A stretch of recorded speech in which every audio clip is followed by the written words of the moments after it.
Hello, lovely people. I'm thrilled to have you back on my channel. Please like, share, subscribe, and hit the notification bell for future videos. Hey there, everyone. It's where we strive to create a safe and welcoming space for you all. While raising awareness, today's incidents are deeply concerning, and it's something we wish wasn't happening. We're talking about domestic violence in Columbus, Ohio. Let's dive right in. Within the last 2 weeks, there have been 4 domestic violence incidents in Columbus, where it involved a domestic violence homicide and a couple of murder-suicides. Here are their stories.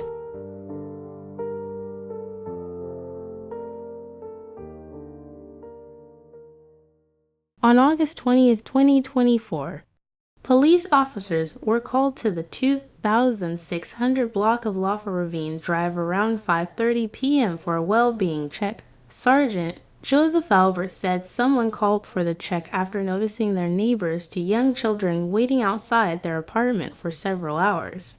The youngest was left waiting at a school when officers arrived. They gained entry into the apartment with help from maintenance and found the 2 parents dead with apparent gunshot wounds. A gun was found inside the apartment. Police identified the man as 38-year-old Kathavarian Balasubramanian and the woman as 31-year-old Somia Balasubramanian. Albert said that it appears the incident was a murder-suicide and that the man is believed to have shot the woman before shooting himself. Columbus Police's homicide unit is investigating the incident. Right now at 6, Franklin County Children's Services needs your help finding the family of 3 young children whose parents died last night in a murder-suicide in Northeast Columbus. Thanks for joining us tonight at 6. I'm Yolanda Harris. And I'm Andrew Kinsey. 10 TV First brought you this story as breaking news last night at 11, and tonight we are learning the names of those involved. Police saying 38-year-old Kathavarian Balsamarian shot and killed his spouse, 31-year-old Samaya, before taking his own life. A neighbor calling 911 when he noticed 2 young children waiting outside their apartment for several hours. Well, they seem to be locked out of their house. Nobody seems to be answering the door. All the cars appear to be here in the parking lot. This is extremely uncharacteristic of the parents. I mean, these parents are highly involved with their children. They're good people, so this is very out of character for this to be happening. When officers arrived, they found both parents dead inside their apartment. The children they leave behind are all younger than 10.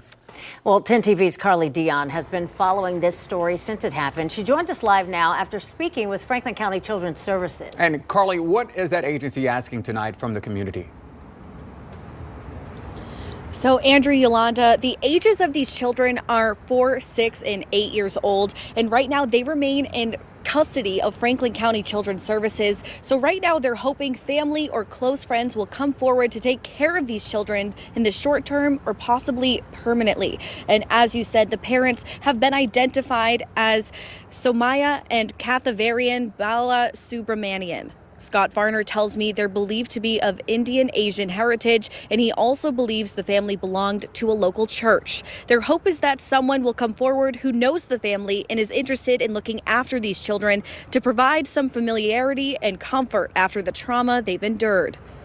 They've been through so much, and so if we can find an opportunity to place them with a family member, place them with somebody that they know, that the family knows, we think that will help with what's already been a very traumatic experience. And we need help with that because this was a family that was not known to Children's Services prior to last night.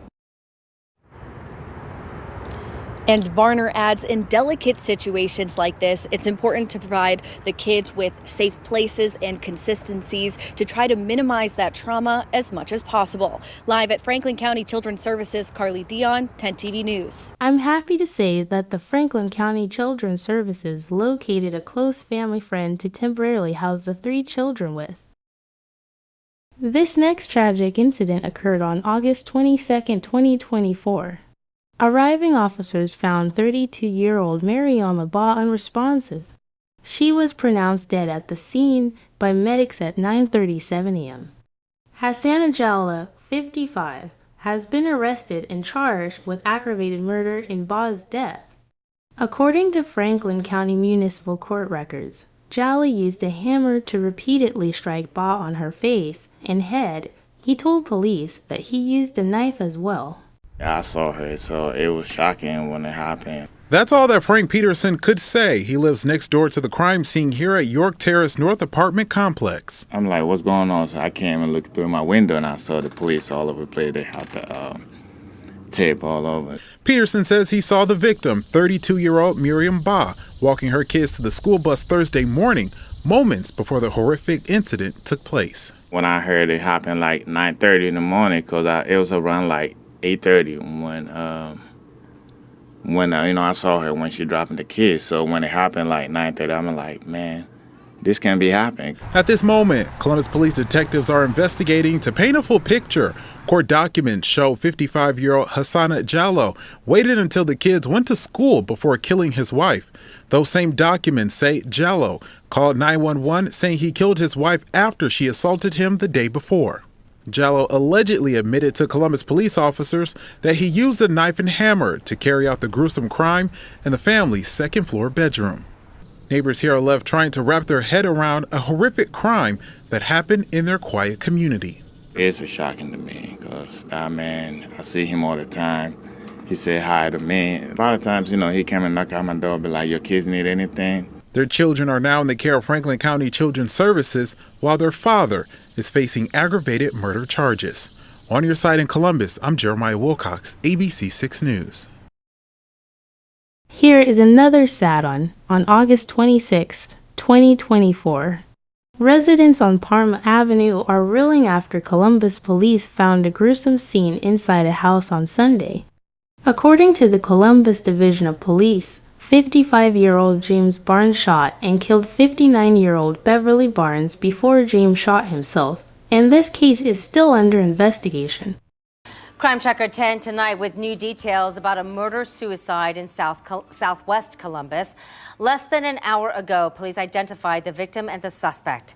Police say 55-year-old James Barnes shot and killed his 59-year-old wife, Beverly, yesterday afternoon. He then took his own life.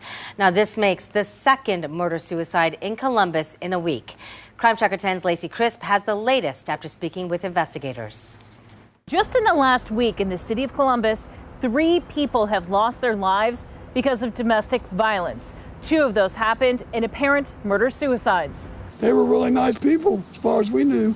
Neighbors on Parma Avenue are reeling after Columbus police found a gruesome scene inside this house. A couple are dead, and police are investigating it as a murder-suicide. But I've never heard no arguing or nothing down there. I've never seen So if they did it behind doors, closed doors. So I have no idea what happened. Because, like I said, he cut the tree down, and they always kept their yard nice. And the neighbors around here are always quiet and nice, keep our yards nice. Columbus Police Deputy Chief Smith Weir says there are about 1,000 murder-suicides every year in the United States. The studies have found that typically in domestic and personal relationships, when there's about to be a breakup or when there's some kind of aggravating factors going on, the dangers for escalation and violence are heightened. Last Tuesday, Columbus police found a couple dead inside these apartments on the city's northeast side with their children left outside and no place to go. Police say that was also a murder-suicide. On Thursday, Columbus police say a man killed his female partner in the Northland area. Verbal altercations, these arguments happen and then they start to escalate. We don't always get called. And so we stress to our officers, whether they're in patrol or to our investigators, that it's important when we have probable cause that a crime has been committed in a domestic situation that we will file the charge or we will take enforcement action. With the 3 lives lost last week, there have been 14 domestic violence-related homicides this year.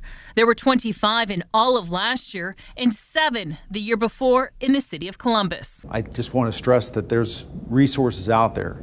If you don't feel safe and if you're experiencing some kind of conflict in a relationship and you feel that it's escalating, please call us. There are counseling services available. There's shelters. There's different mechanisms that we can try to keep people safe before this escalates into violence. Weir says these domestic violence situations only become more dangerous when guns are involved. He says if you are concerned about your safety, to please call police.